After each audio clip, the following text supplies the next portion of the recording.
ज़्यादा क्रिस्पी बनकर तैयार होते हैं। Without oven simple biscuits recipe at home short bread finger biscuits.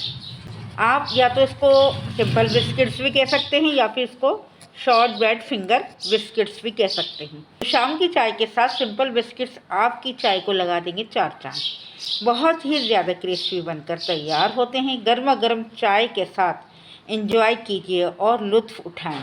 शाम की चाय के साथ और एंजॉय कीजिए। बस मक्खन का इस्तेमाल होगा और ना ही ओवन का, ना ही बीटर का। तो बताएं, अब इन तमाम चीज़ों का तो कोई इस्तेमाल ही नहीं होगा। तो आप खुद सोच सकते हैं कितने सिंपल बिस्किट हैं ये, और कम खर्चे के अंदर आप बहुत ज़्यादा क्वांटिटी में इन बिस्किटों को तैयार कर सकते हैं। तो चलते हैं प्रॉपर अपनी रेसिपी की तरफ और रेसिपी को करते हैं स्टार्ट। यहाँ पर हमें सिंपल बिस्किट्स या शॉर्ट ब्रेड फिंगर बिस्किट्स बनाने के लिए हमें चाहिए हाफ कप घी का इस्तेमाल करेंगे। इस घी को हम मेल्ट करके इस्तेमाल नहीं करेंगे, बल्कि जिस हालत में ये घी मौजूद है पैकेट से निकालते हैं, उसी तरह हम इस घी को इस बॉल के अंदर ऐड कर देंगे। मुकम्मल तौर पे इस स्पैचुला से इस बॉल के अंदर ऐड कर देंगे। यहाँ पे आप देख सकते हैं ये घी बिल्कुल भी मेल्ट नहीं है और ना ही आपको मेल्ट करके लेना है। इसमें ऐड कर देंगे हाफ कप पिसी हुई शुगर। यानी आपके घर में जो शुगर होती है, यानी चीनी जो मौजूद होती है, उसको आप पीस लें अच्छी तरह से और उसका इस्तेमाल कर सकते हैं। अब इन दोनों चीज़ों को हम अच्छी तरह से हैंड विक्स की मदद से अच्छी तरह से मिक्स करेंगे, ताकि हमारी जो चीनी का जो दाना है वो अच्छी तरह से मिक्स हो जाए इसके अंदर। अगर कोई घी के बदले मक्खन का इस्तेमाल करना चाहता है तो वेल डन, आप इस्तेमाल कर सकते हैं और लेकिन इसमें कुकिंग ऑयल का बिल्कुल भी इस्तेमाल मत कीजिएगा। यहाँ पर देख सकते हैं हम घी और चीनी को अच्छी तरह से हम मिक्स कर रहे हैं और चीनी के दाने को ख़त्म कर रहे हैं, ताकि हमारे जो बिस्किट्स हैं वो अच्छी तरह से रेडी हों। देख सकते हैं हमने चीनी के दानों को अच्छी तरह ख़त्म कर दिया है।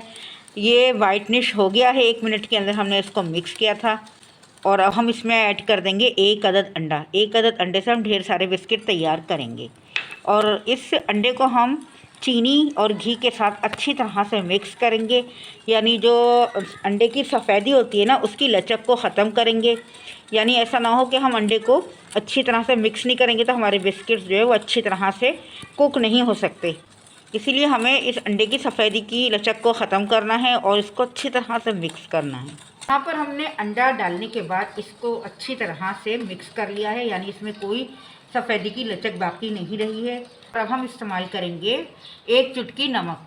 नमक डालने से मीठा जो है खिलकर आ जाता है, यानी 1 चुटकी यहाँ पर हमने नमक का इस्तेमाल किया है, जिससे मीठा जो है वो निखर के आ जाता है। बहुत ज़बरदस्त बन के आपके बिस्किट रेडी होंगे।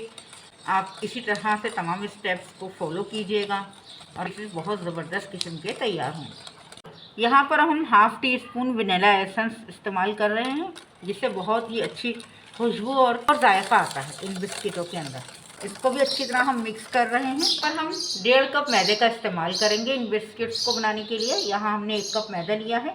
अब इसको हम पहले आहिस्ता आहिस्ता छान लेंगे। हाफ कप और मैदा लिया है।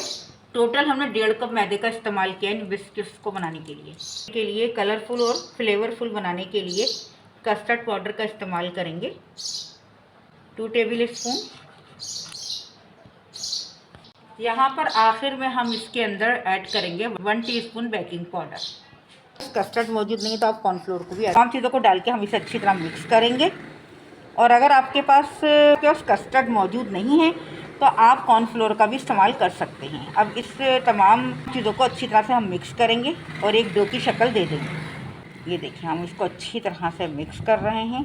तो ना ही हमें पतला रखना है, ना ही हमें ज़्यादा सख्त रखना है। एक नॉर्मल इसकी जो कंडेंसिटी है उसको नॉर्मल रखना है, ना ज़्यादा सख्त होनी चाहिए ना ही ज़्यादा। अब ये देखिए हम इसको अच्छी तरह से मिक्स कर रहे हैं। अगर आपकी ये डो पतली हो जाए तो आप इसमें थोड़ा सा मैदा भी ऐड कर सकते हैं, लेकिन ऐसा नहीं होगा इंशाल्लाह। अगर आप इसी तरह से फॉलो करेंगे हर स्टेप को तो आपकी डो बिल्कुल परफेक्ट बन के तैयार होगी। इकट्ठा कर लिया है और ये देखें माशाल्लाह से ये ना तो ज़्यादा सख्त है, आप देख सकते हैं, ना ये पतली है। देखिए नॉर्मल और स्मूथ सी डो तैयार हुई है और बिल्कुल भी इस डो को हम परफेक्ट डो कह सकते हैं। इसको हम इकट्ठा कर लेंगे कि अगर आपकी डो अच्छी रेडी होगी तो फिर आपके बिस्किट्स भी अच्छे बन के तैयार होंगे, कोई क्रैक वगैरह भी नहीं आएगा। यहाँ पर हम डो को जो है वो इकट्ठा करके, और यहाँ पे देख सकते हैं हमने डो रेडी कर लिया। इसे हम 30 मिनट के लिए इस डो को फ्रिज में रखेंगे ताकि ये हार्ड हो जाए। फिर इसके बनाते हैं हम फिंगर बिस्किट्स। हमने 30 मिनट के लिए इसको फ्रिज में रखा था इस डो को। ये काफ़ी हद तक जो है हार्ड हो चुकी है। अब हम इसको 2 हिस्सों में डिवाइड करते हैं इस डो को, और इसके बाद हम इसमें से एक हिस्सा जो है ले लेंगे और इसको हाथ से थोड़ा सेट कर लेते हैं।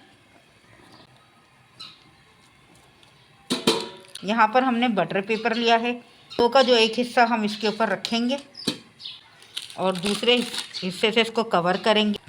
अब इसको हम प्रेस कर लेंगे। प्रेस करने के बाद बेलेंगे। इसे हमें ज़्यादा पतला नहीं बेलना क्योंकि हमें शॉर्ट ब्रेड फिंगर्स बनाने हैं, तो बहुत ज़्यादा इसको हम पतली नहीं बेलेंगे, बल्कि हम 1/2 इंच इसकी चौड़ाई होनी चाहिए यहाँ इस फिंगर की। तो यहाँ पर हम इसको बेल रहे हैं। हमने इसको बेल लिया। हाँ, बटर पेपर को हमने कवर करके इसको बेल लिया। हम इसकी यहाँ पर देखिए हम इसकी साइडों को करेंगे कटिंग इस तरह से।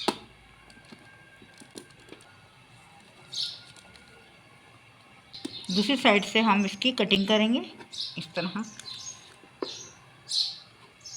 और इसको हम एक साइड पर रखते जाएंगे बाउल में।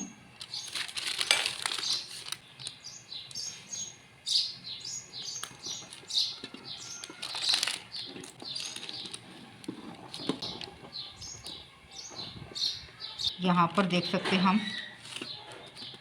यहाँ पर हमने जो सर्कल शेप था उसकी हमने कटिंग की और हमने इसको स्क्वायर शेप में कन्वर्ट कर दिया। अब हम इसकी कटिंग करेंगे फिंगर की तरह से। यहाँ पे देखें ऐसे करके हम इसको फिंगर का शेप दे देंगे।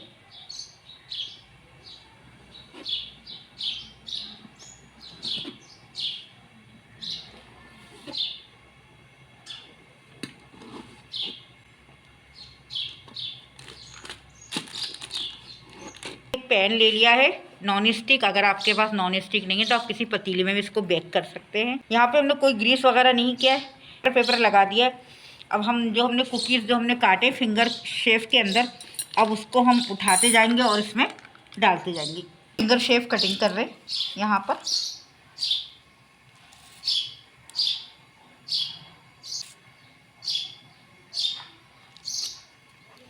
हाथों से सेट करते जाएंगे और इधर इस पर सेट रखते जाएंगे पैन के अंदर। अब यहाँ पर हम फोक की या कांटे की मदद से जो है इसमें हम सुराख करेंगे। देखिए जैसे ये ऐसे।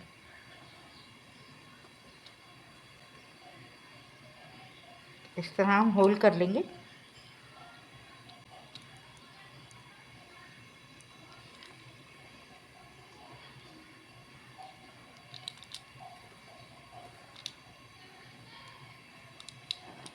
इसी तरह तमाम कुकीज़ के ऊपर जो फिंगर कुकीज़ हैं उनके ऊपर हम होल करके आपसे मिलते हैं। हमने एक तवा लिया था, तवे को हमने प्री हीट किया था 10 मिनट के लिए, और शॉर्ट ब्रेड फिंगर्स जो है यहाँ पे हमने रेडी कर लिए, यानी कि तमाम होल्स मुकम्मल हो चुके हैं। अब हम इसे कवर करके रखते हैं 35 मिनट के लिए। यहाँ पर हम शॉर्ट ब्रेड फिंगर बिस्किट्स को 35 मिनट के लिए जो है वो बेक करेंगे। फिर मिलते हैं आपसे 35 से 40 मिनट के बाद। देख सकते हैं 35 मिनट हो चुके हैं। यहाँ पर हमने इसका कवर हटा के आपको उसका लुक दिखाते हैं। माशाल्लाह से ये बहुत अच्छी तरह से दोनों साइडों से अच्छी तरह कुक हो चुके हैं। इसी तरह हम तमाम शॉर्ट ब्रेड फिंगर्स को रेडी कर लेंगे, फिर आपसे मिलते हैं। अगर आप इसको पतीले में बेक करना चाहें तो पतीले में बेक कर सकते हैं। आप ऐसा कीजिएगा कि आप इसको 15 से 16 मिनट के बाद इसकी साइड को चेंज करेंगे तो दोनों साइडों से ये अच्छा सा एक कलर आ जाएगा आपके कुकीज़ के ऊपर। फिंगर्स पे बहुत अच्छे से कलर आ जाएगा। और इसी तरह से हम तमाम बैच को जो है इसी तरह से बेक कर लेंगे फिर आपसे। हाँ, शॉर्ट ब्रेड फिंगर का दूसरा बैच यहाँ पे रेडी हो रहा है। माशाल्लाह से काफ़ी हद तक कुकीज़ जो बेक होते जा रहे हैं। माशाल्लाह शॉर्ट ब्रेड फिंगर बिस्किट्स जो है बिल्कुल तैयार हो चुके हैं, रेडी हो चुके हैं। बहुत क्रंची बन के तैयार हुए हैं। ना हमने इसमें मक्खन ऐड किया है और ना ही हमने बटर का इस्तेमाल किया है, ना ही ओवन का इस्तेमाल किया है। बग़ैर तमाम चीज़ों के आप घर में एक अंडे से ढेर सारे शॉर्ट ब्रेड फिंगर बना सकते हैं, वो भी इजी तरीके से। तो गर्मा गर्म चाय के साथ एंजॉय कीजिए। हमारी रेसिपी अच्छी लगी है तो हमारी रेसिपी को लाइक करें, शेयर करें, कमेंट्स करें। उसी तरह देखते रहे हमारा channel famous food. Thanks for watching. यहाँ पर short bread finger biscuits ready हो चुके हैं। हम इसे आपको तोड़कर भी दिखा सकते हैं कितने क्रंची और कितने क्रिस्पी बनके तैयार हुए हैं। आप देखें इसको, ये देखें, हम इसको तोड़ दें आपको, ये देख सकते हैं कितने अच्छे अंदर तक से कुक हो चुके हैं ये, और बहुत ही ज़्यादा क्रिस्पी बने हैं।